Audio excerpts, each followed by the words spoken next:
Hello guys, કેમ છો? ઘણા ટાઈમ પછી આપણે મળીએ છીએ. Good morning. આજે આપણે હિન્દુસ્તાન ઝીંક જોશું. કેમ કે સપોર્ટ ઉપર મેટલ સેક્ટર આખું સપોર્ટ થી રિવર્સલ પકડે છે. તો આપણે હવે મેટલ સેક્ટર તરફ જોશું.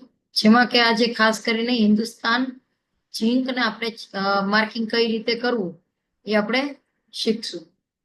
હવે હિન્દુસ્તાન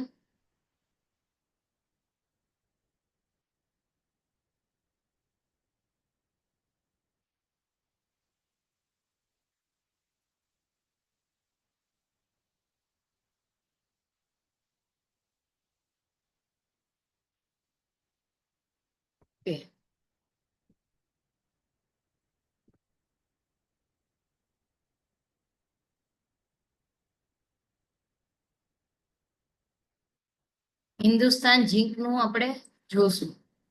કે સૌથી પહેલા મંથલી ટાઈમ ફ્રેમમાં જોશું કે આપણે ડિમાન્ડ સપ્લાય થિયરી પ્રમાણે કામ કરશું એટલે મંથલીમાં ચેક કરશું. મંથલીમાં જોઈએ તો એક અહીંયા 20 EMA નો સપોર્ટ લઈને એક ફોર્મેશન બને છે લેગ આઉટ કેન્ડલનો. આને લેગિન ગણીએ પણ આને લેગ આઉટ. પણ આ મંથ પૂરો થાય ત્યાર પછી જ આપણે આને કન્સિડર કરી શકીએ. તો એથી પહેલા આપણે જોઈએ તો આપણને એક અહીંયા નાનકડો રેલી બેઝ રેલી ડિમાન્ડ મળેલો ત્યાંથી સપોર્ટ લઈને પ્રાઇસ અપ મૂવ કરે છે. એમ જોઈએ તો અહીંયા પણ હતું. હવે મંથલીમાં તો કોઈ ફોર્મેશન છે નહીં, પણ આપણે હા ઓલ ટાઈમ હાઈનું માર્કિંગ કરી નાખશું. પછી આપણે એને વીકલી ટાઈમ ફ્રેમમાં ચેક કરશું. ડિમાન્ડ સપ્લાય પર જ ફોકસ રહેશે આપણું પ્રાઇસ એક્શનમાં સૌથી પહેલા. તો વીકલીમાં આપણે જોઈએ છે તો બહુ સરસ અહીંયા લેગિન, અહીંયા બેઝ ફોર્મેટ થયું છે અને અહીંયા લેગ આઉટ બનવાની ટ્રાય કરે છે.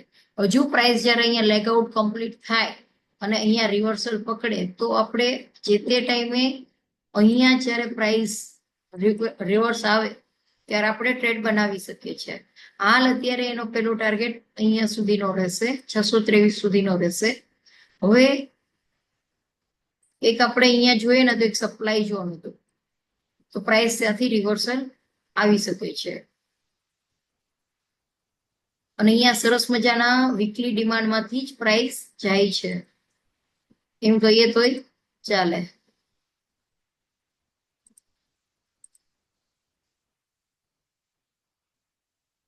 વીકલી ડિમાન્ડમાંથી પ્રાઇસ અપ ગઈ, એક સપ્લાય ઝોન પર આવી, નથી રિવર્સલ આવી, ફરીથી એક નવો ડિમાન્ડ ઝોન ક્રિએટ કરે છે અને પ્રાઇસ 621 ઉઠશે.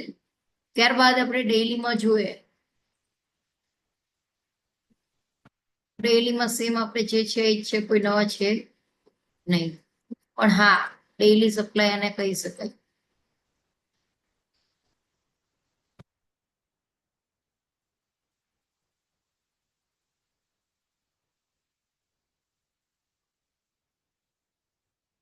ડેઇલી સપ્લાય તો પ્રાઇસ ત્યાં અટકશે, ત્યાં સુધી પ્રાઇસ ટ્રાવેલ કરશે.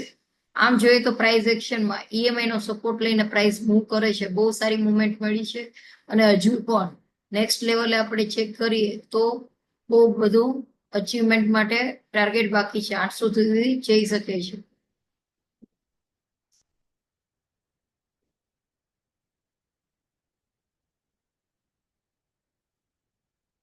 તો 25 મિનિટમાં જોશું આપણે. ઓકે, સરસ ડિસ્ટન્સ ટ્રાવલ સાથે EMI ને ક્રોસઓવર કરીને પ્રાઇસ મૂવ કરે છે. પ્રોફિટ બુકિંગ આવી શકે છે બીકોઝ કે અહીંયા સપોર્ટ બીકમ રેઝિસ્ટન્ટ આવેલું છે. આ બધું સમજવા માટે ઇન ડિટેલ તમારે અમારો કોન્ટેક્ટ કરવો પડે અને આપણે કોન્ટેક્ટથી સમજાવી શકીએ છીએ. ઓનલાઈન ઓફલાઈન બંને ક્લાસ એજ્યુકેશન આપણે આપીએ છીએ. Thank you.